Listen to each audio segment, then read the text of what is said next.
Well, hello shrimp keepers. This is Rick with Shrimply Explained, and today I've had the wonderful luck of being shipped 10 tangerine tigers that I'll be putting into the Neocaridina tank behind me. This is a great opportunity to talk about how to safely introduce new shrimp into a new tank without any deaths. This is Shrimply Explained, it is all in the name. Shrimp. I mean, we explain things about shrimp.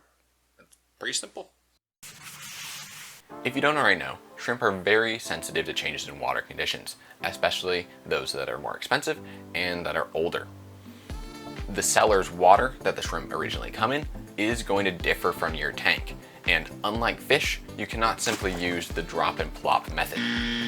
Instead, we do what's called the drip acclimation method, which requires you to slowly change the parameters over about 3 to 4 hours to match what's in your tank as closely as you possibly can.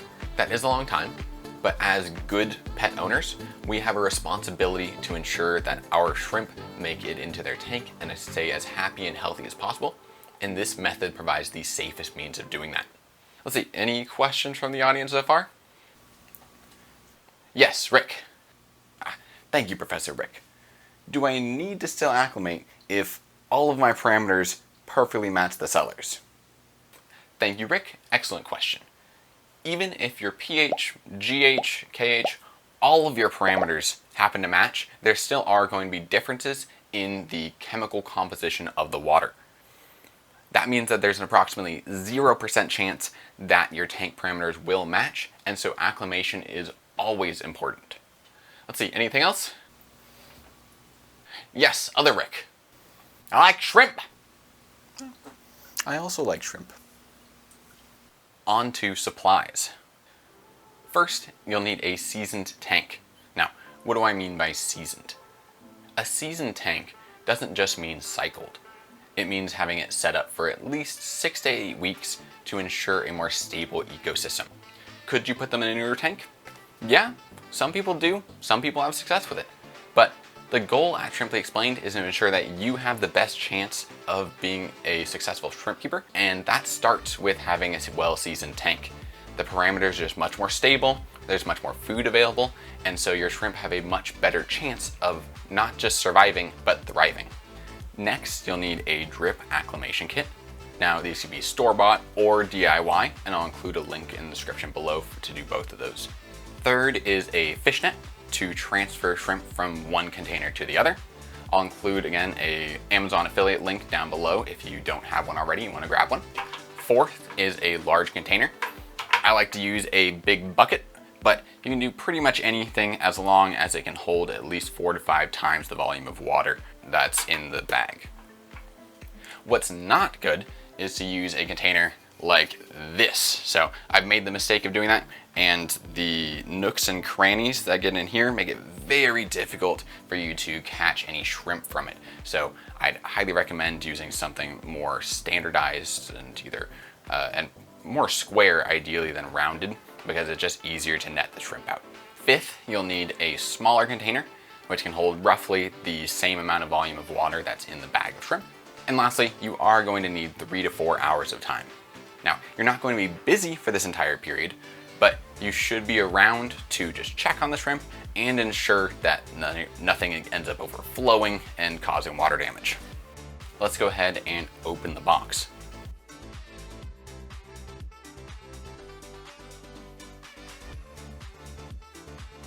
Once you have the box open, you're going to want to look at what kind of bag they're in. So, most shippers use a breather bag. Breather bags allow for oxygen transfer through the plastic, but they cannot do this when they're floated in water. So if you end up floating that bag, then your shrimp could be deprived of oxygen. Next, look in the bag for signs of any dead shrimp.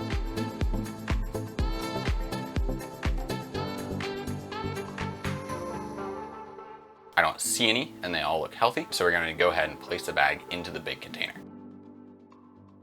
Now, I'm going to use a pair of scissors to open the bag and let the shrimp out.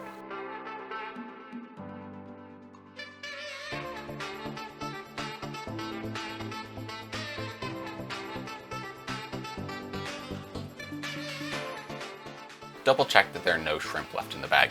Now is also a good time to go ahead and count them to make sure that they shipped you the right number. Most sellers will provide 1 to 2 extra, just in case any die in transit.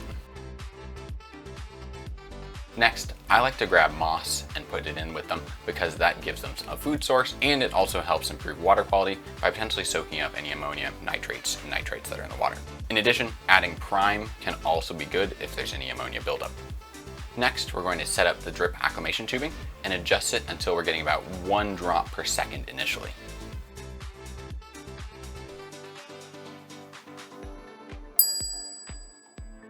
Check that the shrimp look all right, then cover with the cloth to reduce stress.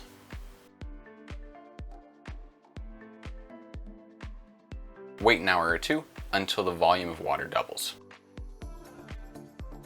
Once it does, increase the drops to 2 to 3 per second and cover again. Now, wait for the water level to double again, because that'll mean that it'll be roughly 4 to 5 times the volume of water that you started with. This should take about another hour or 2.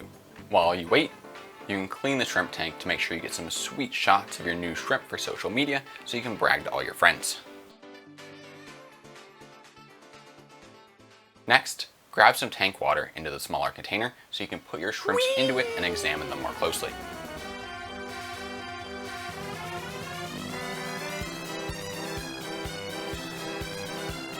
Wahoo!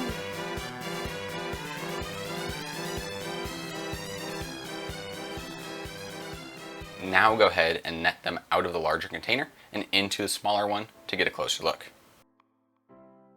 We do this because number 1, we don't want to add unknown tank water into your tank. So we're removing them from all of the seller's water and into our own. Number 2, we're checking for signs of any poor health. So specifically growths such as white marks on their head or a greenish fungus in their abdomen. There are a variety of other signs of health issues, so I've included a link below that goes over them along with treatment for each one. These shrimp look healthy, so it's time to release them into the tank.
Again, links to supplies and resources can be found in the description below. Also, if you have any comments, questions, please leave those in the comment section below. We're happy to talk about any and all shrimp-related topics.